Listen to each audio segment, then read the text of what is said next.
জানাচ্ছিলাম mercantile bank সংবাদ শিরোনামগুলো দিনের গুরুত্বপূর্ণ সংবাদ, পাশাপাশি বিশেষ প্রতিবেদন আর সেই সাথে থাকছে কিছু সংবাদের পরিপ্রেক্ষিতে বিশেষজ্ঞ মতামত। সাথে আছি সুরভি আলম তরণী। উড্ডয়নের কিছুক্ষণের মধ্যে 242 আরোহী নিয়ে বিধ্বস্ত হল ভারতীয় উড়োজাহাজ। গুজরাট রাজ্যের আহমেদাবাদে একটি মেডিকেল কলেজের হোস্টেল ভবনে বিধ্বস্ত হয় লন্ডনগামী এয়ার ইন্ডিয়ার যাত্রীবাহী উড়োজাহাজটি। দুর্ঘটনার ভয়াবহতা দেখে আশঙ্কা করা হচ্ছে বেঁচে নেই কেউই। আর মেডিকেল কলেজের হোস্টেল ভবনে নিহত হয়েছে 5 জন। এর মধ্যে 169 জন ভারতীয়, 53 জন ব্রিটিশ, 7 জন পর্তুগিজ ও 1 জন কানাডিয়ান নাগরিক রয়েছে। গুজরাটের সাবেক একজন মুখ্যমন্ত্রীও রয়েছেন। বৃহস্পতিবার স্থানীয় সময় দুপুর 1:17 গুজরাটের আহমেদাবাদের সর্দার বল্লভভাই প্যাটেল আন্তর্জাতিক বিমানবন্দর থেকে উড্ডয়ন করে ভারতের এয়ার ইন্ডিয়ার AY717 ফ্লাইটটি। প্রায় 825 ফুট উচ্চতায় পৌঁছানোর পর দ্রুত গতিতে উড়োজাহাজটি নামতে থাকে। বিধ্বস্ত হয় আহমেদাবাদের মেঘানী নগরের কাছে ধরপুর এলাকায় একটি মেডিকেল কলেজের হোস্টেলের ওপর। উড়োজাহাজটি যাচ্ছিল আহমেদাবাদ থেকে লন্ডন গ্যাটউইক বিমানবন্দরে। ফ্লাইট রাডারের তথ্য জানাচ্ছে উড্ডয়নের কয়েক সেকেন্ড পরই বিমানটি থেকে সিগন্যাল পাওয়া বন্ধ হয়ে যায়। বিধ্বস্তের পর বিমানে আগুন ধরে যায়। ঘটনাস্থলে আগুন নেভাতে কাজ করছে ফায়ার সার্ভিস। উদ্ধার কাজ চালাচ্ছে জাতীয় দুর্যোগ মোকাবেলা বাহিনী। আহতদের উদ্ধার করে স্থানীয় সিভিল হাসপাতালে নেওয়া হয়েছে। বিমানটি ছিল বোয়িং 787 ড্রিমলাইনার মডেলের। ভারতের গণমাধ্যম জানাচ্ছে উড়োজাহাজটি 11 বছরের পুরনো। চালাচ্ছিলেন 2 জন অভিজ্ঞ পাইলট। এভিয়েশন সেফটি নেটওয়ার্ক ডেটাবেজের তথ্য জানাচ্ছে বোয়িং 787 ড্রিমলাইনার মডেলের কোনো বিমানের এটাই প্রথম দুর্ঘটনা। এ ধরনের বিমানের ধারণ ক্ষমতা 290 থেকে সর্বোচ্চ 300 জন। তবে কী কারণে এ দুর্ঘটনা তা এখনও স্পষ্ট নয়। যদিও লম্বা দূরত্বের যাত্রার জন্য জ্বালানিতে পূর্ণ ছিল ফ্লাইটটি, যে কারণে বিধ্বস্তের পর বিস্ফোরণ এতটা তীব্র ছিল বলে ধারণা করা হচ্ছে। সামিয়া জান্নাহ, ডিবিসি নিউজ ডেস্ক। আহমেদাবাদ বিমানবন্দরের কাছে এয়ার ইন্ডিয়ার বিধ্বস্ত উড়োজাহাজটিতে গুজরাটের সাবেক মুখ্যমন্ত্রী বিজয় রূপানি ছিলেন বলে দাবি করছে কয়েকটি সূত্র। এক বিবৃতিতে এয়ার ইন্ডিয়া জানিয়েছে আরোহীদের 169 জন ভারতীয়, 53 জন ব্রিটিশ, 7 জন পর্তুগিজ এবং 1 জন কানাডিয়ান নাগরিক ছিলেন। এছাড়া উড়োজাহাজটিতে ছিলেন 2 জন পাইলট ও 10 জন ক্রু সদস্য। বৃহস্পতিবার দুপুরে ভারতের আকাশে ঘটল এক ভয়াবহ বিপর্যয়। আহমেদাবাদ থেকে লন্ডনের উদ্দেশ্যে রওনা দেওয়া এয়ার ইন্ডিয়ার ফ্লাইট AI171 উড্ডয়নের মাত্র 5 মিনিট পরেই বিধ্বস্ত হয়। ধারণা করা হচ্ছে ওই ফ্লাইটে লন্ডনে যাচ্ছিলেন গুজরাটের সাবেক মুখ্যমন্ত্রী বিজয় রূপানি। বিমানের যাত্রী তালিকায় নাম রয়েছে তার।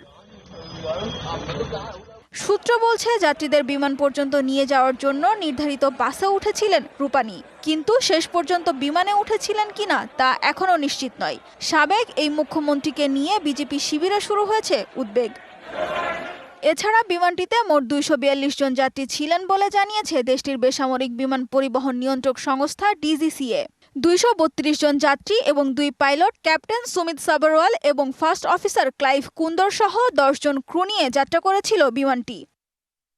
169 জন ভারতীয়, 53 জন ব্রিটিশ, 7 জন পর্তুগিজ ও 1 জন কানাডিয়ান নাগরিক নিয়েই বোয়িং 787 ড্রিমলাইনারটি সম্পূর্ণ ধ্বংস হয়।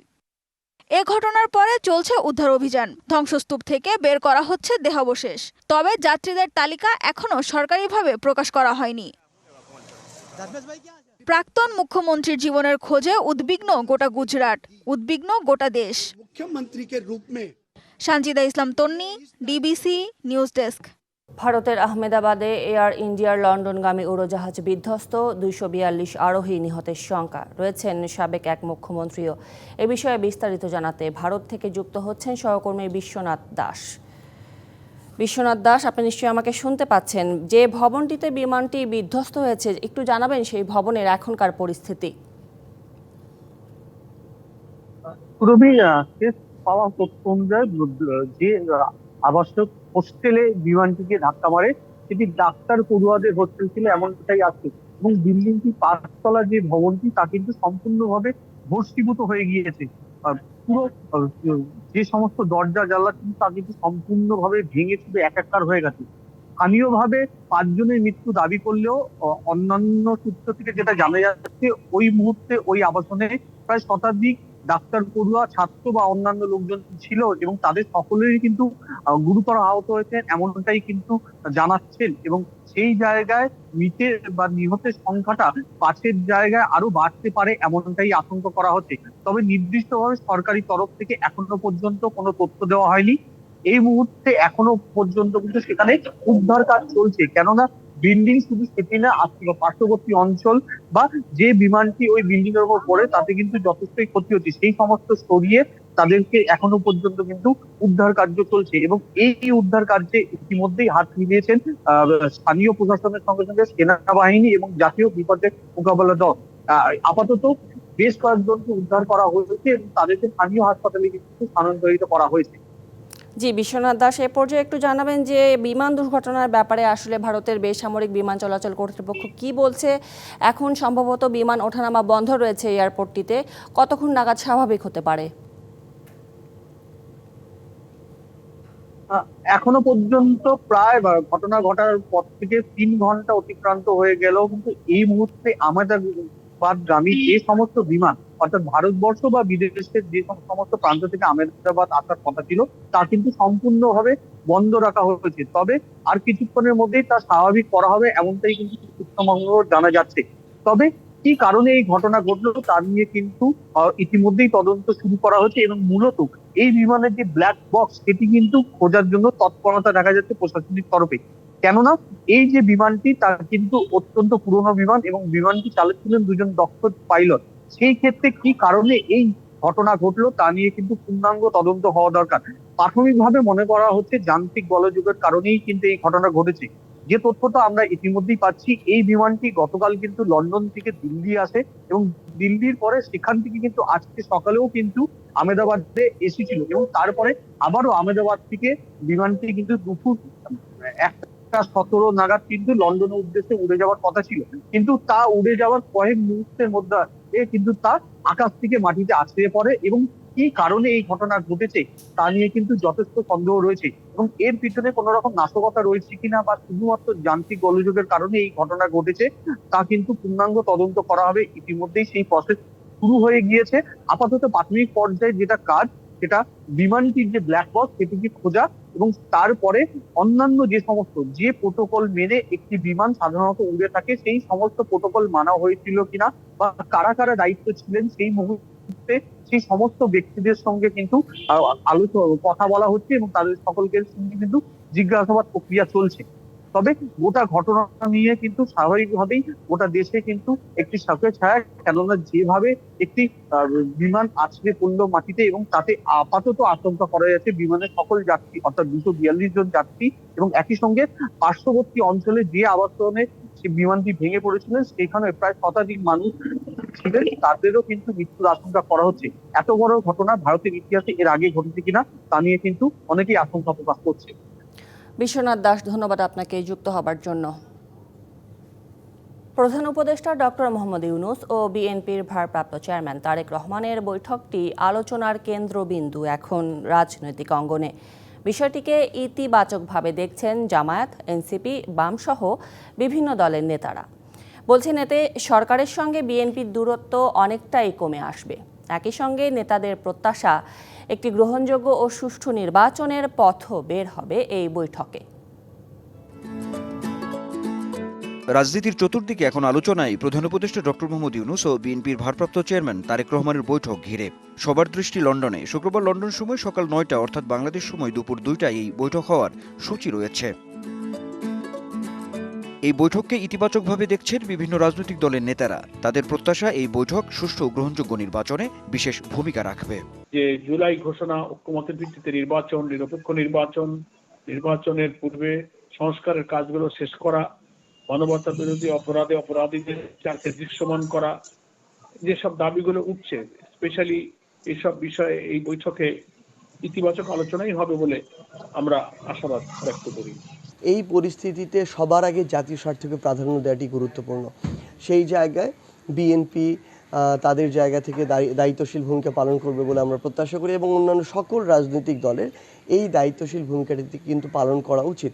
আইনশৃঙ্খলা পরিস্থিতি মোকাবেলা থেকে শুরু করে সার্বিক দিক বিবেচনায় সরকারের সাফল্য নিয়ে কোনো রাজনৈতিক দলে রয়েছে প্রশ্ন। তাদের আশা এই বৈঠকে নির্বাচনের দিন তারিখ নির্ধারণের বিষয়টি সর্বোচ্চ গুরুত্ব পাবে। সেই সভায় তিনি সুস্পষ্টভাবে যদি নির্বাচনের সুনির্দিষ্ট তারিখ এবছরের মধ্যে ঘোষণার ব্যাপারে ঐক্যমত্য পোষণ করেন, তাহলেই কেবলমাত্র কিছুটা হলেও রাজনৈতিক সংকট দূর করার ক্ষেত্রে আমরা এক ধাপ এগোতে পারব। চলমান রাজনৈতিক অস্থিরতা নিরসনে ইউনূস তারেকের বৈঠক বিশেষ ভূমিকা রাখবে বলে মনে করে ইসলামী দলগুলো। আমরা এটাকে মনে করছি একটা ভালো উদ্যোগ, চমৎকার উদ্যোগ এবং আগামী দিনের রাজনীতিতে এটা একটা পজিটিভ ইম্প্যাক্ট করবে।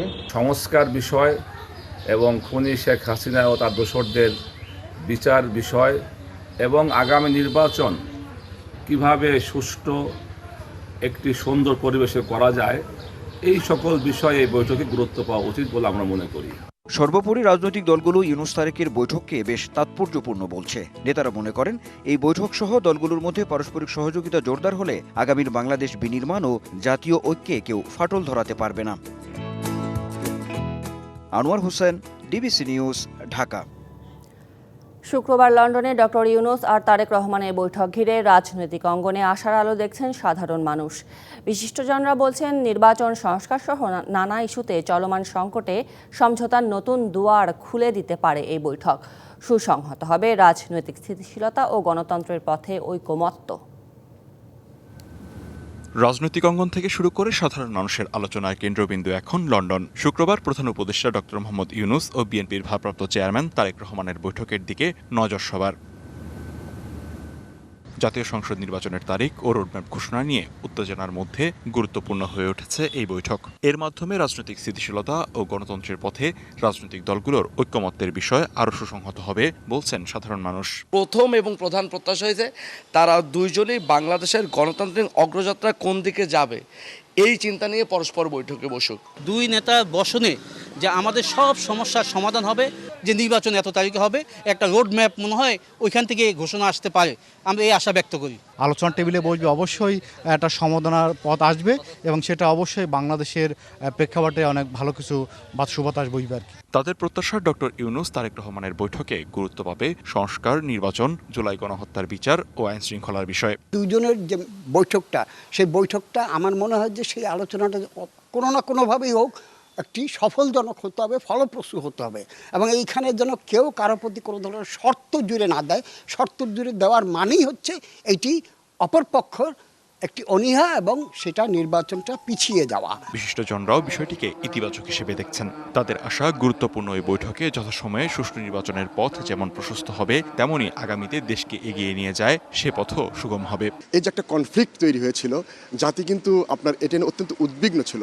আমরা অত্যন্ত আশাবাদী যে একটা বৈঠক হবে, এটি ইতিবাচক একটা আমরা আশার বাণী শুনতে পারবো। ওনারা যে সিদ্ধান্ত নেবেন আমার মনে হয় এই সিদ্ধান্ত খুব একটা ভালো সিদ্ধান্ত আসবে, দেশের জনগণের জন্য একটা ভালো সিদ্ধান্ত আসবে। যদি ওখান থেকে কোনো ভালো সিদ্ধান্তে উপনীত হতে পারে, তাহলে আমার মনে হয় যে দেশে যে একটি সংকট চলতেছে, রাজনীতিতে যে একটি অস্থিরতা চলতেছে, সব মানুষের মধ্যে একটি ধরনের যে নির্বাচন নিয়ে একটা ধোঁয়াশা সৃষ্টি হয়েছে, এটা আমার মনে হয় খুব দ্রুতই শেষ হয়ে যাবে। এই নির্বাচন করাকে কেন্দ্র করে মূলত একটা মতভিন্নতা দেখা দিয়েছে। এই বৈঠকটার অনেক ইতিবাচক দিক আছে। এই বৈঠক হবে সমকালীন রাজনীতির সবচেয়ে বড় ইভেন্ট, এমন মন্তব্য করছেন অনেকে। লিখনকান্তি ভৌমিক, ডিবিসি নিউজ ডেস্ক। প্রধান উপদেষ্টা অধ্যাপক ডক্টর মোহাম্মদ ইউনূস আজ ব্রিটেনের মর্যাদাপূর্ণ কিংস চার্লস সারমনি অ্যাওয়ার্ড গ্রহণ করবেন। লন্ডনের সেন্ট জেমস প্যালেসে আয়োজিত এক অনুষ্ঠানে বাংলাদেশ সময় সন্ধ্যায় ব্রিটিশ রাজা তৃতীয় চার্লস প্রধান উপদেষ্টার হাতে এই পুরস্কার তুলে দেবেন। প্রধান উপদেষ্টা 4 দিনের সফরে বর্তমানে লন্ডনে রয়েছেন। কিংস চার্লস সারমনি অ্যাওয়ার্ড গ্রহণ ছাড়াও আজ তিনি বাকিংহাম প্যালেসে ব্রিটেনের রাজা তৃতীয় চার্লসের সঙ্গে দেখা করবেন। এছাড়া অধ্যাপক ইউনূসের আজ ওয়েস্টমিনিস্টারে হাউস অফ কমন্সের স্পিকার স্যার লিন্ডসে হলির সঙ্গে বৈঠক হওয়ার কথা রয়েছে। 4 দিনের এই সফরে গত মঙ্গলবার লন্ডনে পৌঁছান প্রধান উপদেষ্টা। এই সফরে বিভিন্ন পর্যায়ে বৈঠকের পাশাপাশি বাংলাদেশ থেকে যুক্তরাজ্যে পাচার হওয়া অর্থ ফেরত আনার বিষয়েও জোর চেষ্টা চালানো হচ্ছে বলে জানা গেছে।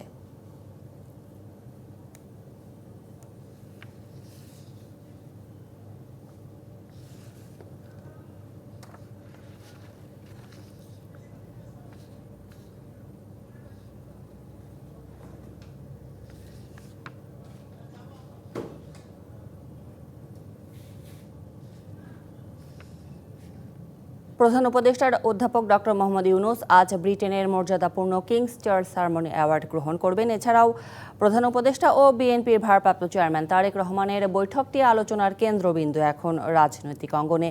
এসব নিয়ে বিস্তারিত জানাতে লন্ডন থেকে যুক্ত হচ্ছেন সিনিয়র সাংবাদিক ও কিউ নিউজের সম্পাদক এম.এ. কাইয়ুম। জনাব এম.এ. কাইয়ুম, আপনাকে স্বাগত আজকে আমাদের আয়োজনে। প্রধান উপদেষ্টা ডক্টর মোহাম্মদ ইউনূসের এই 4 দিনের সফরে নানা পর্যায়ে নানান ধরনের বৈঠক রয়েছে। এমন বৈঠকগুলো থেকে আসলে কি কি প্রত্যাশা করা হচ্ছে এখন পর্যন্ত? Thank you Tarani. প্রধান উপদেষ্টা ডক্টর মোহাম্মদ ইউনূস আজ সবচেয়ে মর্যাদাপূর্ণ কিং চার্লস হারমনি অ্যাওয়ার্ড গ্রহণের জন্য ইতিমধ্যেই আমি যে জায়গাটিতে দাঁড়িয়ে আছি, সেন্ট্রাল লন্ডনের অভিজাত এলাকা সেন্ট জেমস এলাকা, আমার পিছনের এলাকায় এটাকে বলা হয় সেন্ট জেমস প্যালেসে ইতিমধ্যেই প্রবেশ করেছেন। বাংলাদেশ টাইম 5:50 এবং যুক্তরাজ্য টাইম 11:50 প্রবেশ করে তিনি অতিথি সারিতে আসন গ্রহণ করেছেন। কয়েকশো অতিথি রয়েছেন। এরপরে আজকে 1:30 থেকে 3:30 মধ্যে ব্রিটেনের মহামান্য রাজা 3য় চার্লসের কাছ থেকে তিনি এই মর্যাদাপূর্ণ অ্যাওয়ার্ড গ্রহণ করবেন। ইতিমধ্যেই এই মর্যাদাপূর্ণ অ্যাওয়ার্ডে অংশগ্রহণের জন্য ব্রিটেনের বিভিন্ন রাজনৈতিক মেইনস্ট্রিমের রাজনৈতিক নেতৃবৃন্দ, সুশীল সমাজ এই হলে প্রবেশ করেছেন। এছাড়া সবচেয়ে যে বিষয়টি তরুণী আপনি প্রশ্ন করেছেন, আলোচনার কেন্দ্রবিন্দু, ডক্টর মোহাম্মদ ইউনূস আগামীকালকে সকাল 8টায় সেন্ট্রাল লন্ডনের পার্কল্যান্ডের ডরচেস্টার হোটেলে বিএনপির ভারপ্রাপ্ত চেয়ারম্যান তারেক রহমানের সাথে গুরুত্বপূর্ণ বৈঠকে মিলিত হবেন।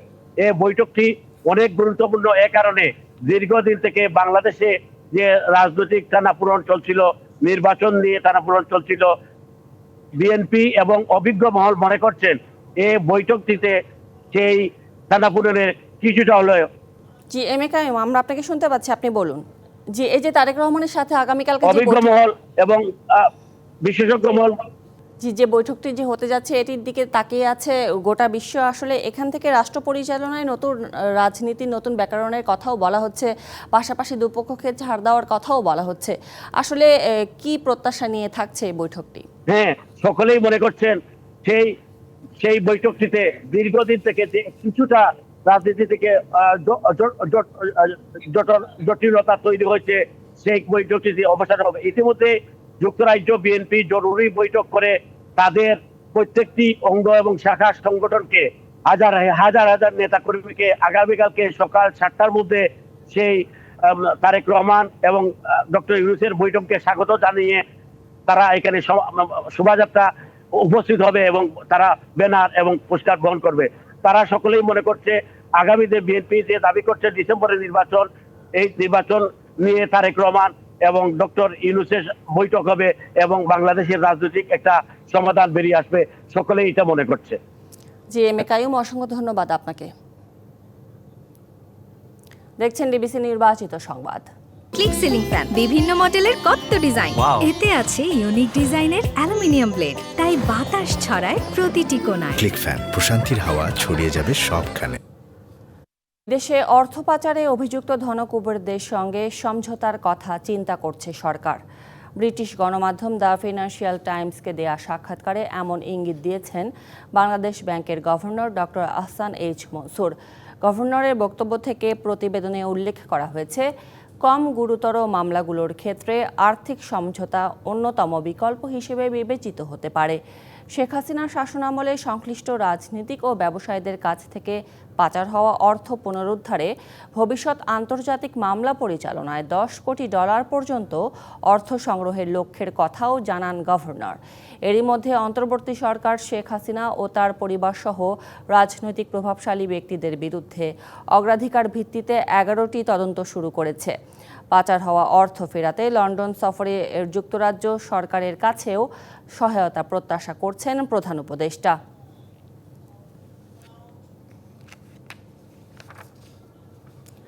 অর্থ পাচারে অভিযুক্ত ধনকুবেরদের সঙ্গে সমঝোতার কথা চিন্তা করছে সরকার। দ্য ফিনান্সিয়াল টাইমসকে বাংলাদেশ ব্যাংকের গভর্নর জানিয়েছেন।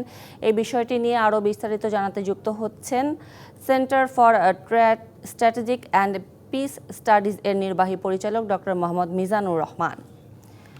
ডক্টর মোহাম্মদ মিজানুর রহমান, আপনাকে স্বাগত আমাদের আজকের আয়োজনে। আসলে বলা হচ্ছে কম গুরুতর মামলাগুলোর ক্ষেত্রে আর্থিক সমঝোতা অন্যতম বিকল্প হিসেবে বিবেচিত হতে পারে। এছাড়াও আরও কি কি বিষয় এক্ষেত্রে আমলে আনা যেতে পারে বলে মনে করেন আপনি? জি, আপনাকে ধন্যবাদ। আমি শুনতেছি এবং আমি এই মেসেজটাও জানি যে এটা একটা সমঝোতা বা সমন্বয়ের একটা চেষ্টা করা হচ্ছে, যেটাকে সেটেলমেন্ট বলে। সেটেলমেন্টটা আসলে কোনো অপরাধ নয়, এটা আনার টাকা সংগ্রহের একটা কৌশল মাত্র। আমরা জানি যে বাংলাদেশ থেকে প্রায় ডক্টর মিজানুর রহমান, আপনি যদি আমার দিকে তাকিয়ে কথা বলতেন তাহলে সুবিধা হতো। জি, আমাদের বাংলাদেশ থেকে প্রায় 28 লক্ষ কোটি টাকা পাচার হয়ে গেছে ইতিমধ্যে। সেই টাকাগুলো আনার জন্য সরকার একটা বিশেষ উদ্যোগ নিছে। এই টাকাগুলো আনা কঠিন হলেও অসম্ভব নয়, বিশেষ করে আমাদের এখনকার যিনি অন্তর্বর্তী সরকারের দায়িত্বে, তার একটা আন্তর্জাতিক একটা পরিস্থিতি রয়েছে, সেইভাবে উনি এটা উদ্যোগ নিয়েছেন। আমি এটা অ্যাপ্রিসিয়েট করি, কারণ সমন্বয় প্রচেষ্টা এটা আসলে অপরাধ নয়, এটা একটা সমঝোতা মাত্র। বাংলাদেশ থেকে আমি কি পরিমাণ অর্থ ফেরত আনতে পারে সেই বিষয় নিয়ে সরকার কাজ করা শুরু করেছে। ওনারা মোটামুটি আপাতত 11টা বিষয়কে চিহ্নিত করেছেন এবং তাতে 100 কোটি টাকার বেশি, যেসব ক্ষেত্রে 100 কোটি বা 100 কোটির কাছাকাছি টাকা পাচার হয়েছে সেগুলো নিয়ে কাজ করতেছেন এবং তাতে প্রায় 1000 থেকে 2000 কোটি টাকা ফেরত আনা সম্ভব হতে পারে। এবং এই যে সেটেলমেন্ট, এটা আসলে কোনো অপরাধীকে অপরাধ মাফ করে দেওয়ার নয়, বরং এটা একটা ফেরতের একটা কার্যকরী উপায় হতে পারে। এই ক্ষেত্রে যে সুবিধাগুলো আমি বলি যে দ্রুত অর্থ ফেরত আনার এটা একটা উপায় হবে এবং আইনি খরচ ও সময় সাশ্রয় হবে এটার মাধ্যমে। আন্তর্জাতিক সহযোগিতা, বিশেষ করে যুক্তরাজ্য, সিঙ্গাপুরের মতো দেশে অবস্থিত সম্পদ ফেরত আনার একটা সম্ভাবনা সৃষ্টি হবে। রাজস্ব বাজেটে এই টাকা দিয়ে একটা সহযোগিতা বাড়বে। তবে এটার ক্ষেত্রে কিছু অসুবিধা রয়েছে। অসুবিধা হলো নৈতিকতার একটা প্রশ্ন দেখা দিতে পারে। জনগণের মাঝে ধারণা হতে পারে যে এই সরকারও দুর্নীতিবাজদের টাকার বিনিময়ে মুক্তি পাচ্ছে কিনা। আইনি কিছু বাধা রয়েছে, বিশেষ করে মিউচুয়াল লিগ্যাল অ্যাসিস্ট্যান্ট ট্রিটি, এইসব আইনি কিছু আমাদের সীমাবদ্ধতা রয়েছে। ডক্টর মিজানুর রহমান, আপনার কথার প্রেক্ষিতেই বলতে চাই, আপনি যদি একটু ক্যামেরার দিকে তাকিয়ে থেকে কথা বলতেন তাহলে ভালো হতো। আর এক্ষেত্রে যুক্তরাষ্ট্রের প্রেক্ষাপট এবং বাংলাদেশের প্রেক্ষাপট, পাশাপাশি আইনের প্রেক্ষাপট বিবেচনায় বাংলাদেশ আসলে কতটুকু সহায়তা পেতে পারে? আমার ধারণা যে এটা যদি আমাদের আইন বা লিগ্যাল চুক্তি যদি আমরা করতে পারি, এটা যথেষ্ট সম্ভাবনা আছে। বিশেষ করে এই ক্ষেত্রে আমাদের প্রধান উপদেষ্টা মহোদয় এবং তার সাথে যে বাংলাদেশ ব্যাংকের গভর্নর এবং অর্থ উপদেষ্টা যেভাবে প্রচেষ্টা চালাইছেন, তাতে এটা আমার কাছে মনে হয় সম্ভব হবে। তবে কিছু কিছু ক্ষেত্রে আইনি বিষয়, যেমন মিউচুয়াল লিগ্যাল অ্যাসিস্ট্যান্ট ট্রিটি, এই ট্রিটি আমাদের সবার সাথে নাই। এরকম কিছু ট্রিটি আমাদেরকে নতুন করে করতে হবে। মানি লন্ডারিং প্রভিশন অ্যাক্ট যেটা রয়েছে, সেক্ষেত্রে পাচার প্রতিরোধের মূল আইন রয়েছে, সেইটার ক্ষেত্রে আমার কাছে মনে হয় সহযোগিতা হবে। সেটেলমেন্টের কিছু আইনি ভিত্তি আমাদেরকে তৈরি করতে হবে। এগুলো যদি আমরা করতে পারি, তাহলে এর মাধ্যমে বিশ্বের একাধিক দেশের ঘটনা আছে। মালয়েশিয়া থেকে $4.5 বিলিয়ন মালয়েশিয়া সংগ্রহ করতে পেরেছে। নাইজেরিয়া আমি জানি ওনাদের একটা প্রোগ্রামে ওনারা $1 বিলিয়ন ফেরত আনতে পেরেছে। এবং ইন্দোনেশিয়া ভিন্ন একটা ব্যবস্থা করেছে, ট্যাক্স অ্যামনেস্টি স্কিম ঘোষণা করেছে এবং সেই ট্যাক্স অ্যামনেস্টি স্কিমের আওতায় তারা অনেক অর্থ ফেরত পেয়েছে। এই ধরনের একটা ব্যবস্থা করা যেতে পারে যে ট্যাক্স অ্যামনেস্টি স্কিম যদি আমরা চালু করি, তাহলে বিশ্বের অনেক পাচারকারী দেশ যারা পাচার করেছে তারা হয়তো স্বেচ্ছায় কিছু টাকা ফেরত দিতে পারে। এইভাবে থেকে ছোট ছোট বিষয়গুলো আমরা একটা আলোচনা করতে পারি বা আনার চেষ্টা। নিশ্চয়ই ডক্টর মিজানুর রহমান, আপনাকে অসংখ্য ধন্যবাদ। তীব্র গরম আর ভ্যাপসা আবহাওয়ায় অতিষ্ঠ জনজীবন। শহর ফাঁকা হলেও কর্মজীবী মানুষের ভোগান্তি চরমে। তৃষ্ণা মেটাতে কেউ বা পান করছেন অস্বাস্থ্যকর পানীয়। আবহাওয়া অফিস বলছে আরও কয়েকদিন থাকবে গরমের এই তীব্রতা। 15 জুনের পর রয়েছে বৃষ্টির সম্ভাবনা। সাতক্ষীরার মোহাম্মদ আলীর বয়স 50 পেরিয়েছে। ঢাকার রাস্তায় রিকশা চালান 26 বছর ধরে। ঈদের ছুটিতে বাড়ি ফেরার সুযোগ থাকলেও ইচ্ছে চাপা দিয়ে বাড়তি আয়ের আশায় রয়ে গেছেন ঢাকায়। কিন্তু বাস্তবতা হলো উল্টো। তীব্র গরমে দুপুরে নগরবাসী ঘর ছাড়া হচ্ছেন না বললেই চলে। তাই রিকশার চাকা চলছে ধীরে। ঈদের সময় বাড়ি যাওয়া হয়নি, ভাবছিলাম যে ঈদের সময় ইনকাম হবে, কিন্তু ইনকাম হচ্ছে না। এই গরমে প্রচুর কষ্ট হচ্ছে, যাত্রী পাওয়া যাচ্ছে না। ঈদের ছুটিতেও রাজধানীর পার্ক, বিনোদন কেন্দ্র কিংবা বাজারগুলোতে মানুষের আনাগোনা কম। যারা বের হচ্ছেন অভিব্যক্তিতেই গরমের অসহ্য যন্ত্রণা। রাস্তার পাশে পানীয়র দোকানগুলোতে তৃষ্ণা মেটাচ্ছেন অনেকেই, তবে এতেও স্বাস্থ্য ঝুঁকির শঙ্কা। বাইরের রোড সাইডে যে খাবারগুলো আছে, এই খাবারের যে পানির যে সোর্সটা, এটা কিন্তু আসলে খুব একটা স্বাস্থ্যসম্মত না, যার ফলে পানিবাহিত রোগ বা খাবারের মাধ্যমে কন্টামিনেটেড যে রোগগুলো হয়, সংক্রমিত রোগ, এগুলো কিন্তু এখন ছড়িয়ে যাওয়ার খুব বেশি প্রবণতা থাকে, যার ফলে বাইরের খাবার অবশ্যই বর্জন করতে হবে। অধিকাংশ মানুষ যখন রোদ এড়িয়ে ঘরে থাকার চেষ্টায়, তখন গরমের কষ্ট ভুলে সাময়িক স্বস্তি পেতে কেউ বা ছুটছেন কৃত্রিম জলাশয়ের দিকে। গরমে অতুষ্ট, আমরা যে সারাবাড়া থেকে চলে আসছি, ছোটবেলায় গরম লাগলে চলে আসতাম, এখন অনেক বছর পরে আসছি, খুব ভালো লাগতেছে। আবহাওয়া অধিদপ্তর বলছে কয়েকদিনের মধ্যে গরম কমার সম্ভাবনা নেই। বেশিরভাগ অঞ্চলে তাপপ্রবাহ থাকবে আরও কয়েকদিন। আমরা আশা করছি যে এটি 14 তারিখ বা 15 তারিখ থেকে এই বৃষ্টিপাতের এরিয়া বাড়তে থাকবে এবং 15 থেকে 22 তারিখ এই সময়ের মধ্যে প্রায় পুরো বাংলাদেশে আপনার হালকা থেকে মাঝারি ধরনের এবং কোথাও কোথাও মাঝারি ধরনের ভারী থেকে ভারী বর্ষণ হতে পারে। তবে শহুরে পরিবেশে বাস্তবে গরম অনুভূত হচ্ছে পরিমাপের চেয়েও বেশি।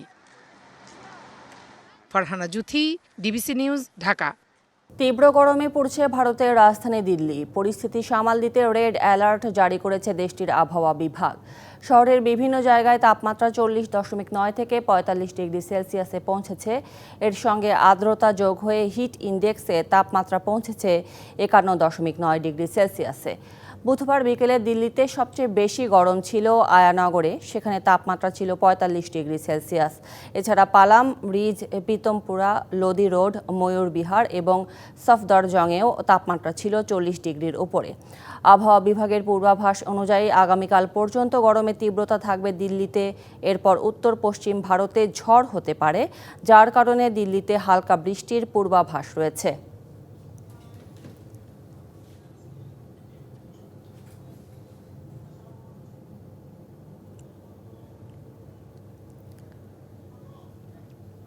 ডিবিসি নির্বাচিত সংবাদ এই ছিল এখনকার মতো। ডিবিসি নিউজের সংবাদগুলো পড়তে ভিজিট করুন dbcnews.tv আর ভিজিট করুন ডিবিসি নিউজের ফেসবুক পেজ এবং ইউটিউব চ্যানেল। ডিবিসির সঙ্গে থাকুন।